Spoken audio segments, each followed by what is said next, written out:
میرے بھائی بہنوں، اس رات میں سارے رمضان میں بخشش ہوتی رہتی ہے، لیکن اس رات میں 4 آدمیوں کی بخشش نہیں ہوتی، باقی سب کی ہو جاتی اہل ایمان میں سے۔ تو 4 آدمیوں کی بخشش نہ ہونے کا مطلب یہ ہے کہ اگر یہ توبہ نہیں کرتے تو ان کے لیے معافی کوئی نہیں، اگر یہ توبہ کر لیں تو ایک دم معافی، ان کو بھی اللہ کی رحمت ان کو اپنے چھاؤں میں لے لی۔ پہلا ہے مدمن خمر، جو مستقل شراب کا عادی ہو، مستقل شراب پینے والا یا کوئی بھی نشہ کرنے والا جو آدمی کو مفلوج کر دیتا ہے۔ تو اس وقت میں نشہ خمر شرابی تھا، اب تو ہیروئن اور کوکین اور کیا کیا تو ٹیبلٹس بھی ایسی آ گئی ہیں، ایک ٹیبلٹ 5-5 ہزار کی ہے، اور ہمارے کالج سکول کے بچے بچیاں اس میں بالکل 16-17 سال کی عمر میں اس میں پھنسے ہوئے ہیں۔ تو مدمن خمر، شراب پینے والے کی بخشش نہیں ہوتی۔ دوسرا کون ہے؟ عاق لوالدیہ، یہ عجب لفظ ہے، عاق۔ عاق عقا یعقو ہے، اس کا مطلب ہوتا ہے پھاڑ دینا، ٹکڑے ٹکڑے کر دینا۔ تو اس سے مراد وہ اولاد ہے جو مسلسل نافرمانی کر کے ماں باپ کے دل کو توڑ دیتی ہے اور چیر دیتی ہے۔ ایک ہوتا ہے کبھی کبھار آواز بلند ہو جانا، وہ تو ایک فطری چیز ہے کہ بیٹے کی آواز ماں کے سامنے بلند ہو جائے، باپ کے سامنے بلند ہو جائے، بیٹی کی آواز ماں کے سامنے بلند ہو جائے، باپ کے سامنے بلند ہو جائے، یہ نیچرل ہے، اس کو نافرمانی نہیں کہتے۔ یہ ایک وقتی طور پر ہوتا ہے، پیچھے وہ ان کو پھر بیٹے کو خیال آتا ہے تو وہ معافی مانگتا ہے جا کے، بیٹی کو خیال آتا ہے وہ معافی مانگتی ہے جا کے ماں سے، تو ان کو نافرمان نہیں کہتے۔ آقا وہ مرد، وہ عورت، وہ لڑکا، وہ لڑکی جو اپنے باپ اور ماں کے دل کے ٹکڑے ٹکڑے کر لے۔ آپ سے پوچھا گیا تھا یا رسول اللہ قیامت کب آئے گی؟ آپ نے فرمایا اللہ کے سوا کوئی نہیں جانتا۔ آپ نے فرمایا تجھ کوئی نشانی؟ تو وہ پوچھنے والے نے عرض کیا یا رسول اللہ کوئی نشانی بتا دیں، تو آپ نے فرمایا جب تم یہ دیکھو کہ بیٹیاں ماؤں سے نوکروں جیسا سلوک کریں، یا خاص طور پر بیٹی کا لفظ استعمال کیا، بیٹے کا نہیں، کہ بیٹے عام طور پر ہی سرکش ہوتے ہیں، بیٹیاں عام طور پر فرمانبردار ہوتی ہیں۔ تو آپ نے فرمایا جب تم یہ دیکھو کہ بیٹیاں بھی ماؤں کی دل شکنی کرنے لگ جائیں اور عرب کے بدو لمبی لمبی عمارتیں بنانے لگ جائیں، تو سمجھنا کہ قیامت قریب ہے۔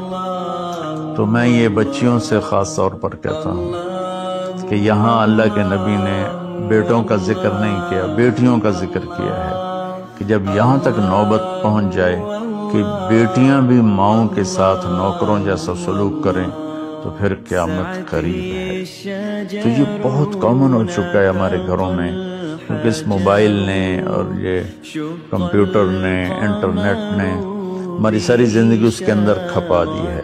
ہمیں رشتوں کا لحاظ نہیں، رشتوں کی قدر نہیں، ایک دوسرے کے پاس ادب نہیں۔ میں جب بہت چھوٹا تھا تو میں نے اپنی پچھلی نسل جو اب ساری ختم ہو گئی ہے، تو ان سب میں اپنے ماں باپ کا اتنا ادب ہوتا تھا کہ کوئی ان کے آگے چوں نہیں کرتا تھا۔ میں نے اپنے دادا کے بھائی کو دیکھا ہے، دادا کو میں نے بس ایسے ہولیا، ایسے کہ حیولہ سا ہے بھائی، یوں شکل تھی لیکن وہ یاد نہیں، دادا کے بھائی کو دیکھا ہے۔ تو دادا کے بھائی کے جو بیٹے تھے نا، جب ڈیرے میں بیٹھتے تھے تو اپنے والد کے سامنے نہیں بیٹھتے تھے، پیٹھ کے پیچھے بیٹھتے تھے، حالانکہ دین کی کوئی خبر نہیں تھی۔ یہ اس وقت کی معاشرت تھی، مشرقی معاشرت۔ اب بھی آپ جائیں تھر میں تو ہندو عورتیں ہوں گی، جب گاڑی آئے گی تو ایک دم اپنا گھونگھٹ نیچے کر لیں، حالانکہ ہندو عورتیں۔ یہ تہذیب مشرق ہے۔ تو اسلام تو ویسے ہی عریانی فحاشی کی اجازت نہیں دیتا، تو ہماری تو مشرقی تہذیب بھی اس بات کی حامل ہے کہ عورت حیا کے پردے میں چھپی ہوتی. اور اللہ نے مجھے تاریخ پڑھنے کا بہت موقع دیا. دنیا میں یہ جو راجپوت قوم ہے یہ آرین ہے. تو جب ان کی یہ قبل مسیح آئے ہندوستان میں، عیسیٰ علیہ السلام کی آمد سے پہلے ہندوستان میں آئے، پھر یہ خونخوار تھے اور آپس میں لڑتے تھے، تو پورا ہندوستان چھوٹی چھوٹی ریاستوں میں بٹا ہوا تھا. کبھی کسی راجہ نے 5-10 ریاستیں فتح کر لیں ورنہ یہ اس طرح تقسیم تھا. تو یہ دنیا کی واحد قوم ہے. جب انہیں یقین ہوتا تھا کہ ہمیں شکست ہو جائے گی تو وہ سب سے پہلے اپنی بیٹیوں کو، بیویوں کو، ماؤں کو قتل کر دیتے تھے کہ کوئی ہماری بیٹیوں کی عزت سے نہ کھیلے، ہماری بہنوں ماؤں کی عزت سے نہ کھیلے.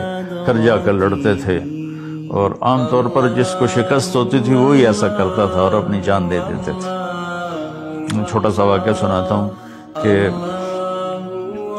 مراٹھوں نے ایک قلعے پر حملہ کیا، شیر گڑھ اس کا نام تھا. تو اس کا جو راجہ تھا وہ راجپوت تھا، اس کی طرف سے اورنگزیب کی طرف سے وہ وہاں اس قلعے کا وہ حاکم تھا، لیکن تھا ہندو. اودے سنگھ اس کا نام تھا اور اس کی 18 بیویاں تھیں. تو مراٹھوں نے اس پر حملہ کیا، تو رات کے اندھیرے میں حملہ کیا. تو 5,500 کی فوج تھی، ہندو مسلم کٹھے، وہ شرابیں پی کے پڑے تھے. وہ 300 آدمی اندر گئے، ان کو اکھاڑ دیا.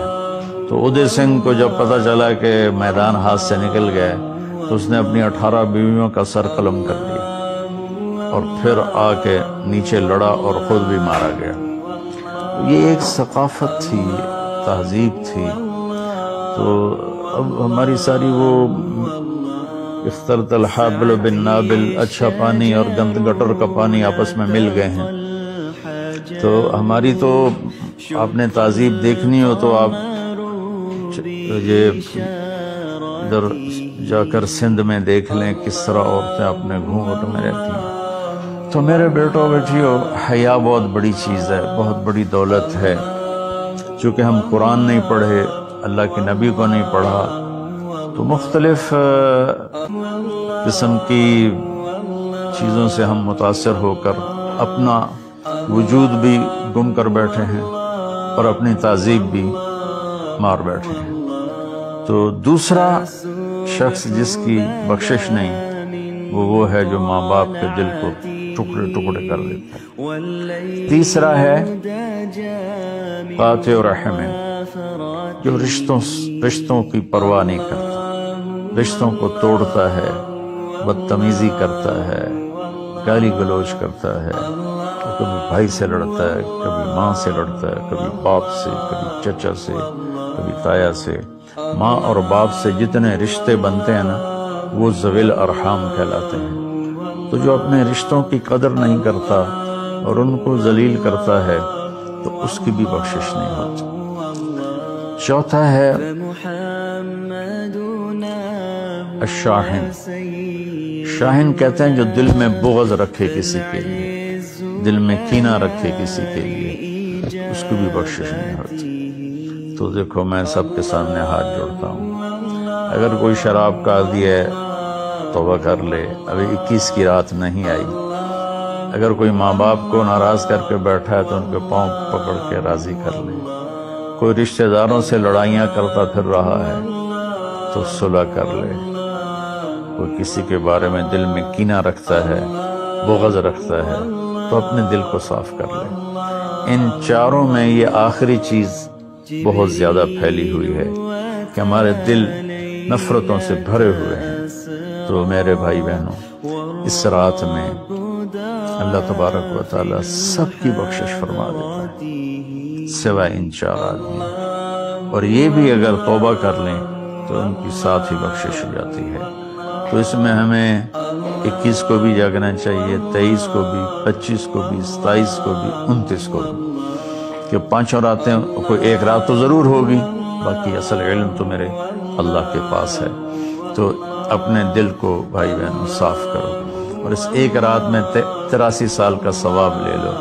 اللہ تعالیٰ مجھے آپ کو عمل کی توفیق بخشے۔ السلام علیکم۔